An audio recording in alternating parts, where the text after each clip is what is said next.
It's yet another beautiful day in the city of Lagos, and you're watching Meet the Boss, brought to you by ConnectNigeria.com. I still remain your humble host, William Tuzomba, and today, yet again, we're shooting from the beautiful resort center known as Jara Beach Resort. And my guest today is one person that is doing very well as a young entrepreneur. Who might I be talking about? Well, sit back, relax. After this timeout, I shall be unveiling who my guest in today's program is. You're watching Meet the Boss, and we shall be right back after this timeout.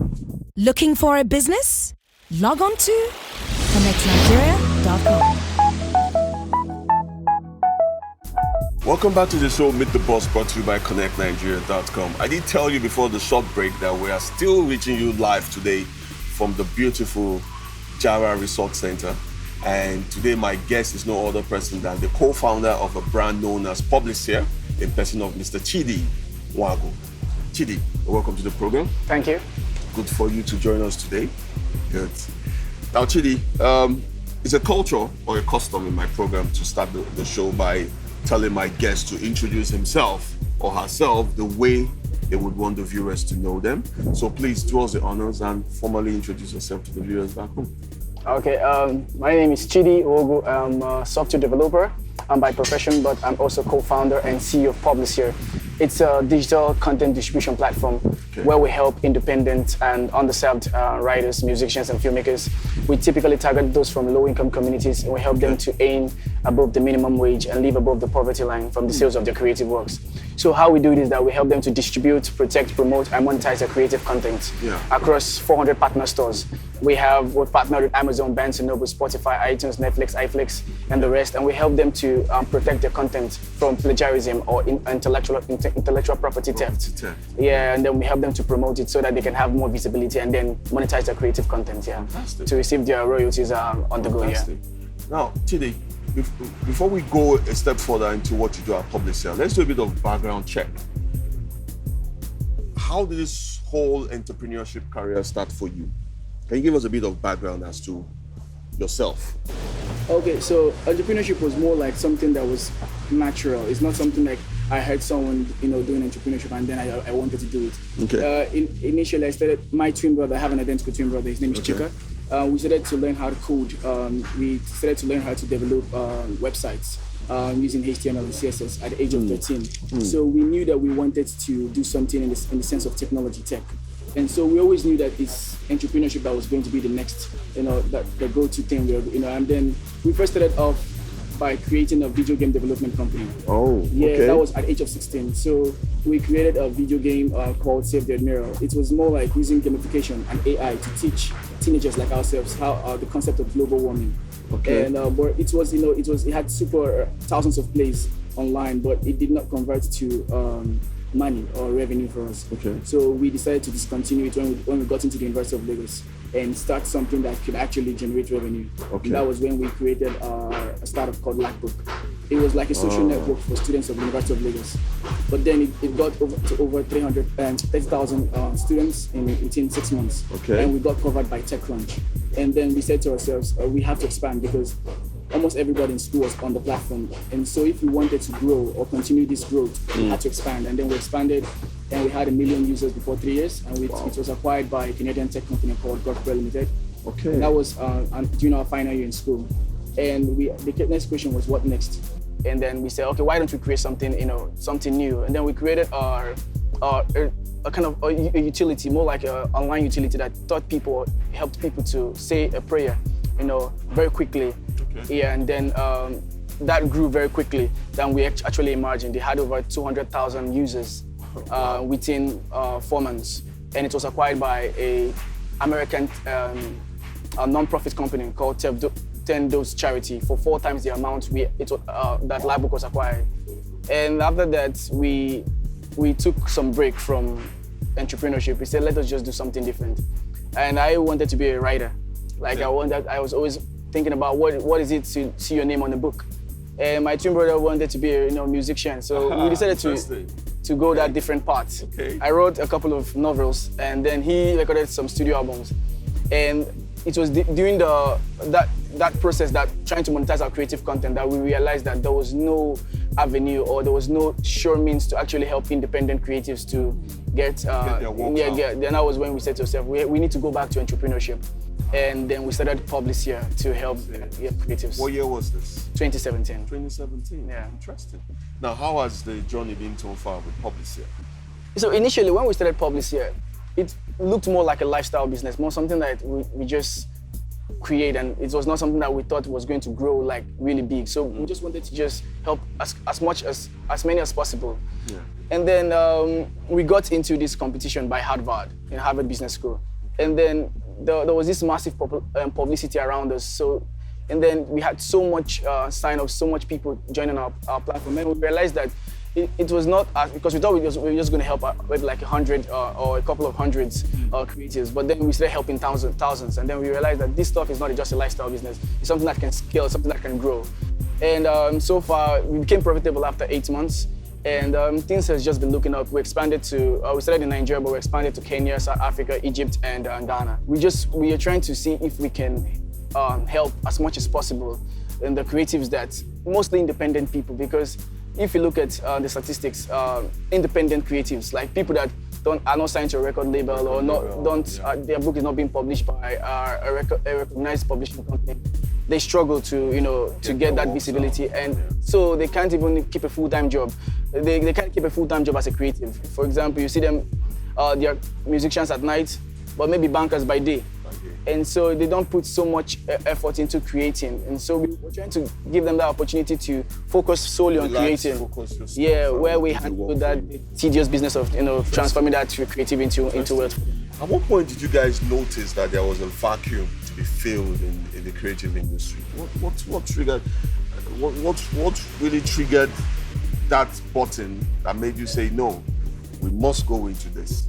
Yeah. So the main thing that made us to start was when my twin brother lost a lot of money. Yeah, trying to create. So he used a platform called TuneCore. It's an aggregator, but it's based in the United States. Okay. So they typically get your music to places like Amazon Music, Spotify, iTunes, right? They do those beautiful things, right? But then he had no idea. I don't think, maybe he didn't think clearly what was going to happen after making money. So he got his content on every store that mattered. Like they asked him for $100 to do the distribution. But that's something that many upcoming creatives can't even afford, right? But he was able to afford it, right? And then he got his content around, and he did some social media publicity. He made as much as $1,200. That's $1,200 within the first month. Okay. And now it was time to collect the royalty. So typically they pay royalties via PayPal. This is something that this is something that Nigeria doesn't have access to. So he had to ask them for an alternative source of payment, and they said check payment. You're going to receive your check within two weeks, and then you're going to spend another three weeks getting your check into your bank account. But then 2 months down the line, the check didn't come. So he was like, okay, what's happening? Then he reached out to TuneCore and said, where's my check? And they said, but you've already cashed out the money. Whoa. And then he was like, no, something is wrong. You need to find out. I never cashed my money, right? And then they did some background check, found out that somebody in Oslo, Norway, used a fake ID intercepted it and took the money. And then he told them to take down the content. His content that he was no longer interested in working with them. But then it made us realize that there's a vacuum. There's this disparity in trying to get your content out there and then actually receiving your royalty. So we're like, why don't you create one for African people that they can receive their money into their local bank account or into their mobile money wallet? And that was when Publiseer was created. Wow, fantastic. Tell me, how has the acceptance been so far? Yeah, so the acceptance has been amazing. I don't know if it's because we are one of the few people in the business here in Nigeria, because we have other people trying to do the same thing, but most of them are focused on established creative, or are focused on people who have the money to pay for distribution. But then we realized that we wanted to use a different path. If you're thinking about people at the top of the pyramid, what about those at the bottom? And so we said, okay, we're going to have two different models. We're going to have model for those who have the money and those who don't have the money. But those who don't have the money, it's quite competitive. We don't just accept every content that's sent to us, because we realize that some content are not sellable, they're not publishable, they can't even make the money. So it goes through some vetting process. But then funny thing is that most of the money we've made are from those at the bottom of the pyramid and not those at the top of the pyramid. Yeah, because they have amazing work, but people don't give them the opportunity to show it. And then sometimes we take a bet on a newcomer, someone who doesn't have that money to take that the next step. And then you just make a lot of money for us, and then we're like, wow, it's this creative that we almost passed on, because the genre of his music is not something that we in the company used to or we like. Okay. But then we decided to play it. Yeah, we decided to play it out to other people, and then people were saying it's good, and we're like, it's good. How is it good? And then we said, okay, why don't you just find it out? And then we pushed it out, and then it made a lot of money. Then we realized that there are a lot of good content out there. Just people are not able to give them that opportunity. And sometimes we've made bad bets, sometimes we've made good bets. It's business. It's not something. Sometimes it works, sometimes it doesn't work. But so far, it's been profitable for us. And apart from the profitability, it's the impact you're creating, because sometimes you receive an email saying, thank you very much, I appreciate what you guys are doing. And it makes you feel good that, so it's those little words of appreciation and thanks that we receive every day that makes us happy. Great. Which will bring me to my next set of questions. But before we do that, I think at this point in time, we'll go on a quick break. Yeah. And when we come back, I'll ask some few more questions before we call today's interview a wrap. Okay. Well, viewers, you're still watching Meet the Boss, brought to you by ConnectNigeria.com. And yes, I still have my guest today, the person of Mr. Chidi Nwaogu, the co-founder of Publiseer. We've been looking at some wonderful things about the brand, how it started, and some of the problems that they are solving with their brand. When we come back, I will be asking some more questions before we call today's program a wrap. Please don't go nowhere. We shall be right back after this time out.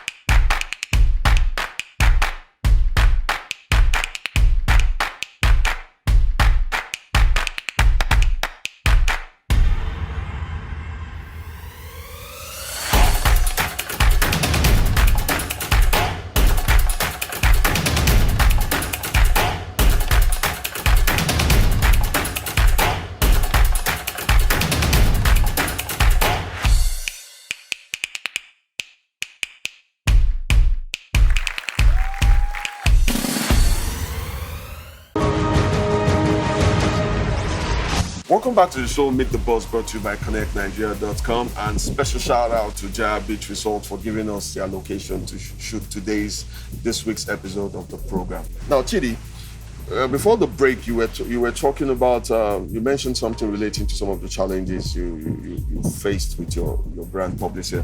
Can you shed some more light about some of the earliest challenges? I mean, we know every business faces challenges. So, what are some of those challenges that you faced when you started Publiseer, and how did you surpass them? Yeah, so one of the main challenges we faced during the early stages of Publiseer was on the part of copyright infringement.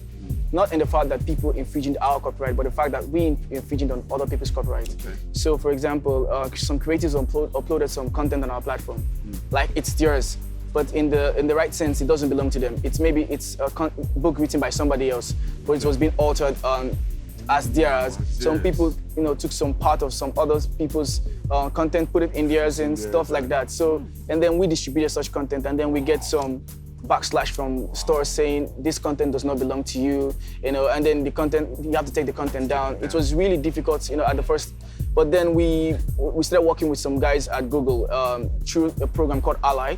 So what they do is that they fix us with Google experts abroad.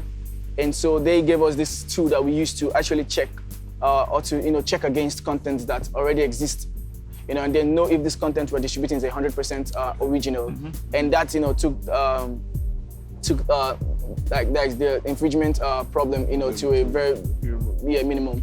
And one other thing we discovered when we started was that we were asking ourselves if what we were doing was scalable. So in the sense that when we started, we were distributing content, just the way they submitted it to us. So when you upload the content to us, we distributed that just the same way. That was scalable. It was more like automated. But then we discovered that the content we were distributing were not selling the way we wanted them to sell. And it was hugely due to the part that some of them were not professional. And so we said, okay, why don't we retract all our whole content and then try and put some professionality to it? Like we do a professional book cover, we edit it for spelling, grammatical errors, format it and stuff like that. Although the model wasn't that scalable as we had in the previous part, our revenue, increased by over 10 times. And then we said to ourselves, okay, maybe we should not focus on quantity over, quality, and just focus on quality as long as it's giving us the desired result. But at this moment, we're also now thinking if we can maintain such practice and still scale. And so we're working on a new platform called more like a DIY platform, like do-it-yourself platform, more like where we're going to help where creatives can get to do these things themselves. And then what arrives to us is the professional final version. So a tool on our platform that can help them design these book covers, using drag and drop stuff, and check against their book for spelling and grammatical errors. It could actually more like correct the whole errors at once, or just give them the opportunity to check against them to know if for sure these things are errors, because we are trying to see if we can also keep that fine-tuning, that content fine-tuning process intact, and at the same time scale quickly, because we want to serve 2 million creatives by the year 2030, and we cannot do this by being involved in every process. We have to find a way in which you can use AI to take like 80% of our work out of and then just make us more efficient. Yeah. So Great. Now, Chidi, tell me, the SME sector in Nigeria. You're a young entrepreneur, but you've been around for a while to have a very good imprint as to what goes on in this sector. How would you rate the SME industry in Nigeria? And what are some things you feel from your own experience the government can do to support and uplift the sector to where it should be? Whether we think they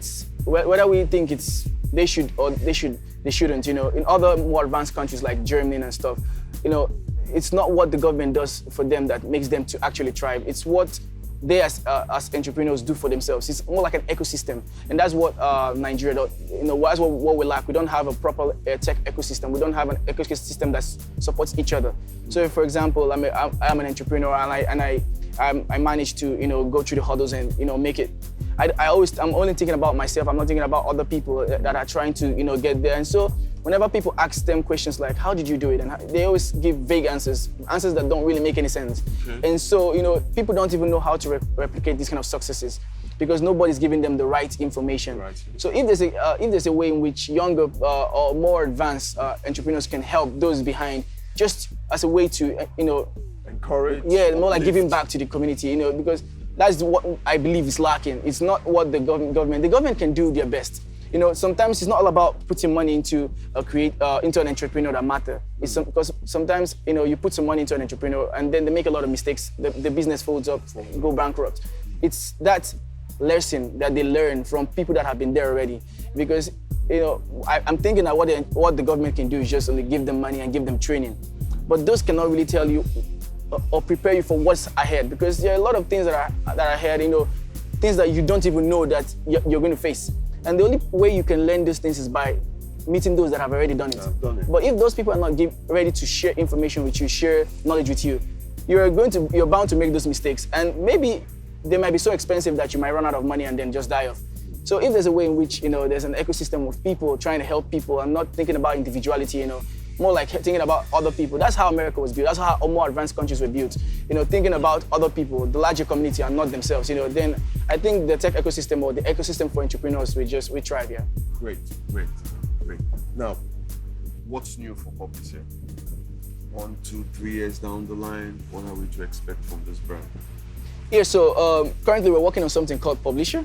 It's more like an initiative that's trying to help or trying to bridge the gap between, rather I won't say trying to bridge, that is bridging the gap between the gender imbalance. So for example, when we looked at our two-year number and trying to understand what we've done since the past 2 years, and then we discovered that over 70% of our creatives are male creators, and then just living, just a little above 20% to female creators. And it's not like, we're asking ourselves questions like, is it that there are more male creators out there, or is it that the people that get to know about Publiseer is just male creators? Male people. Yeah, and then we did some... females. Yeah, exactly. So we did some market research. We discovered that there are more male creatives out there than female creatives. And then we're like, this is more like this, and it's imbalanced. Why don't you try and encourage more female creative to get on the platform? Is there any way we can actually do this? And so in our own way, we decided to launch an initiative that helps, more like incentivize these female creatives to join our platform. And then what we're doing is that typically we take 25% of every revenue generated from sales, from every work we distribute. Okay. But the initiative gives the entire money to the female creators, so we don't take any part.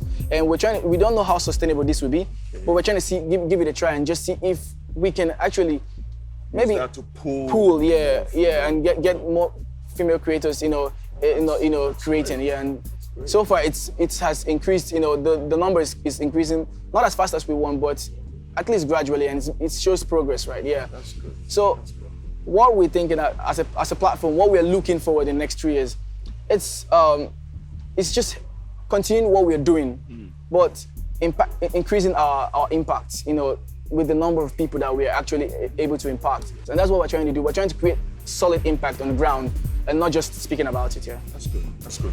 Now, Chidi, we're coming to the home stretch for today's episode of the program, but I cannot end today's program without also mentioning the fact that, interestingly, this year, you're going to be one of the speakers for the annual Connect Nigeria Business Fair 2020. I'm even wearing the t-shirt, 2020 Vision.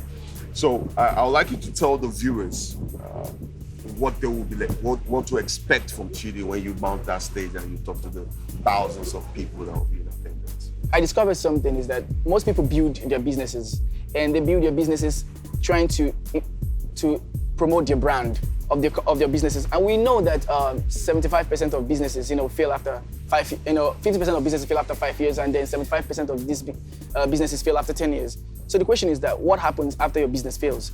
So I'm an advocate of personal branding.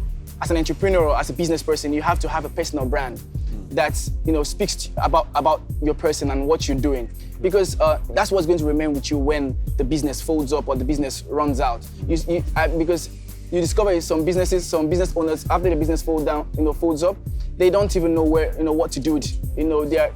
They find themselves starting from scratch, but if you have a personal brand as a business owner, you don't have to start from scratch. For example, look at Sim Sagaya, the CEO or the founder of Konga. After Konga was sold and every stuff, he has started a new company, and the company has gotten new venture funding. How? Was because he built a personal brand away from Konga, and that's what I'm going to be speaking about. How to build a strong personal brand as an entrepreneur, not just only for your corporate business, because your corporate business is also good to build a corporate business brand, but you have to also build a brand for yourself as an entrepreneur, as a business person, that's going to outlive your business. In case your business dies, it stays with you and continues and help you start in the next phase of your career. Yeah. Now, finally, Chidi, what propels you? Where do you draw your drive? What motivates you? Do you have some kind of a mentor that you draw mentorship from? What keeps you going, you and your co-founder? Yeah, so we have this mentality in which when we achieve something great, we don't dwell on it. Because people, and that's how you found people that are really satisfied in where they are. They achieve something great and they just dwell there and they're happy where they are. But each day we achieve something great, the next day we're always asking ourselves, what can we achieve today? Because that was yesterday, it's gone, it's past. Yeah, you achieved something great, you celebrated, it's time to move on, it's time to think about the next thing. And that's what we're always thinking about, what's next? What can we do next? Not what we've done in the past. Because if we're thinking about what we did, what we did in the past, we've exited 2 companies, we've sold 2 companies. We can actually say we've done a fair share, we've done our, and we can stay, we can be happy. But no, we're always thinking about what we can do next. And so if, for example, I get into a fellowship and then it's done, people always ask, you should be happy. I'm like, yeah, I'm happy that I got into the fellowship and I got to meet more people, I got to raise new funds. But the next question is, what next? You have to be thinking about, what can you do great today? Forget about yesterday, it's gone. What can you do today? And that's, if you have that mentality every day of your life, you discover that you're always advancing, you're always improving. And there's this thing I always do every year. So every year, May 20th of my birthday, I write a biography about myself. It's actually in 300 words. I write a biography about what I am. Or if someone asks me, who are you, what I write a 300-word biography about myself. And then May 20 the next year, I write another biography. And then I compare it and ask myself, was there growth, was there progress? This person and this person, are they the same person? If this makes this one look pathetic, or make the newer one makes this one, the old biography look like you did nothing, then you know you've created great change, within 1 year. And that's what I always do, to track my progress within the last 365 days. And it has helped me every year. And by May 20 this year, I'm going to write a new one, and I'm going to compare it to the last one and ask myself, did I do anything within the past 52 weeks? Was there any change in my life? So I'm always trying to add value to myself, add value to my life, and that's what drives me every day. That's great. Well, Chidi, it's been great having you on the program today. Yeah. And we shall be following the success story of Publiseer, and we'll be reporting it from time to time, and we can't wait to see what you give us at this year's Connect Nigeria. I can wait myself too. Thanks for being on the program today. Thanks for having me. Well, viewers, you've heard it from my guest today, Chidi Nwaogu, the co-founder of Publiseer. And yes, as I mentioned earlier, he will be one of the speakers at this year's Connect Nigeria Business Fair 2020. Come hear him speak, and many other notable speakers that will be on display at the event. And if you've not registered to attend the event, you can still do so. Just go to our website, www.connectnigeria.com/BizFair. You can come in as an exhibitor, you can come in as a sponsor, you can come in as a general attendee to hear wonderful speakers like Chidi speak on that day. Remember, you can watch today's episode also on our YouTube page and on our website, ConnectNigeria.com. And as I always say on this program, if you want to see any other wonderful entrepreneur, just do well to drop us a line or two, and we'll do our best to bring that person your way. Until we come your way some other time on the same station, I still remain your humble host, William Tuzomba, always telling you to continue to keep a positive mind, and the sky might just be the beginning of your success growth. Bye, guys.